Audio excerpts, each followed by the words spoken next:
15 एप्रिलनंतर कांद्याचे दर मोडणार सर्व रेकॉर्ड. इराण इस्रायल युद्ध संपलं. आखाती देशांमधून भारतीय कांद्याला मागणी प्रचंड वाढली. तर सध्या निर्यात ही आता पूर्वत होणार असून उन्हाळ कांद्याला मागणी ही आता वाढलेली आहे. सध्या मार्केटमध्ये उन्हाळ कांदा दाखल व्हायला सुरुवात झालेली आहे आणि यासोबतच राज्यातील ज्या महत्त्वाच्या बाजार समिती आहे मग त्यामध्ये लासलगाव असेल, पिंपळगाव, बसवंत, कळवण, चांदवड यासारख्या बाजार समित्यांमध्ये कांद्याला 1500 रुपये इतका सर्वाधिक दर आता सध्याला मिळतोय. शिवाय यंदा उन्हाळ कांद्याची लागवड जरी जास्त असली तरी पावसानं कांद्याचं मोठ्या प्रमाणामध्ये त्या ठिकाणी नुकसान झालं आहे. यामध्ये सर्वात महत्त्वाची गोष्ट जी काय आहे ती म्हणजे आखातातील जे काही युद्ध आहे ते आता सध्याला थांबलेलं आहे आणि आखातातूनच भारतीय कांद्याला मोठी मागणी ही आता वाढलेली आहे. गल्फ कंट्रीमध्ये सुमारे भारत हा 45 ते 55% कांदा हा त्या ठिकाणी निर्यात करतो आणि म्हणूनच येणाऱ्या काळामध्ये निर्यात ही खुली होणार असून कांद्याचे दर हे प्रचंड मोठ्या प्रमाणामध्ये कडाडू शकतात आणि या बाबतीत सविस्तर अपडेट व्हिडिओच्या माध्यमातून जाणून घेणार आहोत. कांद्याला नेमका काय दर मिळू शकतो याविषयी देखील सविस्तर चर्चा व्हिडिओच्या माध्यमातून त्या ठिकाणी आपण करणार आहोत. त्यामुळे व्हिडिओ अगदी शेवटपर्यंत काळजीपूर्वक पाहून चॅनलवर जर नवीन असेल चॅनल सबस्क्राईब देखील करा. शेतकरी बंधूंनो, आपण जर का पाहिलं तर कांद्याचे दर जे काय आहे ते मागणी आणि पुरवठा या गणितावरती अवलंबून असतात. सध्याला आखातातून मागणी ही प्रचंड मोठ्या प्रमाणामध्ये वाढलेली आहे आणि तेवढाच जो काही कांद्याचा सप्लाय आहे तो देखील त्या ठिकाणी भारतामध्ये आहे. शिवाय दुसरीकडं जो काही कांदा निर्यात होतो या निर्यातीतून जे काही परकीय चलन त्या ठिकाणी भारतामध्ये येतं, होणार राज्यामध्ये येतं, यामुळे कांद्याचे जे काही बाजारभाव आहेत यांना प्रचंड मोठ्या प्रमाणामध्ये आधार मिळतो. सध्या जर का कांद्याचे बाजारभाव जर पाहिले तर राज्यातील महत्त्वाच्या बाजार समित्या मग त्यामध्ये सोलापूर असेल, पिंपळगाव, बसवंत असेल, लासल असेल, चांदवड, कळवण, संगमनेर, आळेफाटा यासारख्या मार्केटमध्ये कांद्याला जवळपास 11 ते 15 रुपयाच्या दरम्यान त्या उन्हाळ कांद्याला बाजारभाव मिळतोय.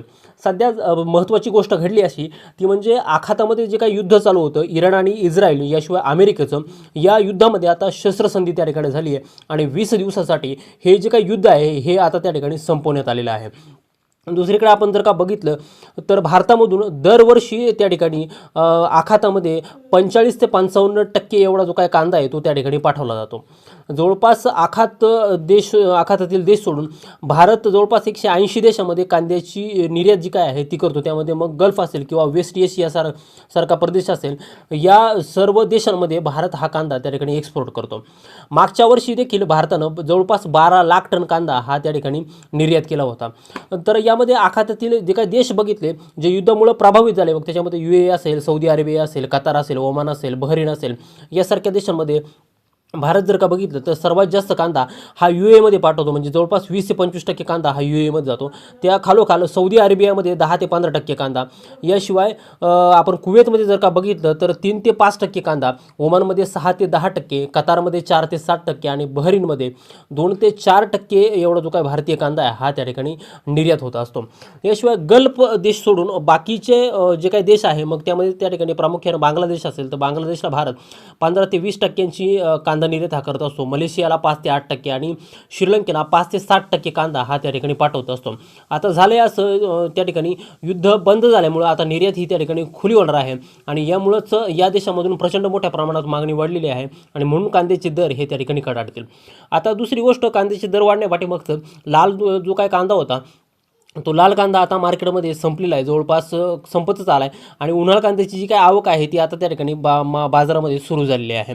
दुसरी गोष्ट अशी की मार्चच्या शेवटच्या आठवड्यामध्ये झालेली प्रचंड मोठ्या प्रमाणामध्ये जे काही अवकाळी पाऊस होता तर या अवकाळी पावसानं शेतकऱ्यांचं मोठ्या प्रमाणामध्ये नुकसान केले. ही गोष्ट अत्यंत त्या ठिकाणी वेदनादायक शेतकऱ्यांसाठी जरी असली तरी यामुळं कांद्याचं जे काही उत्पादन आहे ते आता त्या ठिकाणी कमी झाले. इव्हन कांद्याची लागवड जरी जास्त जरी असली उन्हाळ कांद्याची तरी उत्पादनामध्ये घट असं होण्याचा अंदाज हा बाजारभाव अभ्यासकांनी त्या ठिकाणी वर्तवला होता आणि त्याचमुळं कांद्याच्या दरामध्ये आता वाढ व्हायला सुरुवात झालेली आहे. दुसरीकडं निर्यात जी काय आहे ती आता युद्ध बंद झाल्यामुळे खुली होणार असल्यामुळं आखातातील देश असतील किंवा इंडोनेशिया, सिंगापूर, मलेशियासारखे देश असतील, या देशांमध्ये भारतीय कांद्याला प्राधान्य त्या ठिकाणी दिलं जातं आणि म्हणूनच कांद्याचे बाजारभाव ही निर्यात खुली झाल्यामुळं मोठ्या प्रमाणामध्ये बदलतील असं एकंदरीतच त्या ठिकाणी दिसतंय आणि याचमुळं त्या ठिकाणी जे काही कांदा उत्पादक शेतकरी आहे त्यांनी कांद्याच्या बाजारभावावरती व्यवस्थित लक्ष ठेवून कांद्याची विक्री जर का केली तर तुम्हाला फायदा हा नक्कीच होईल.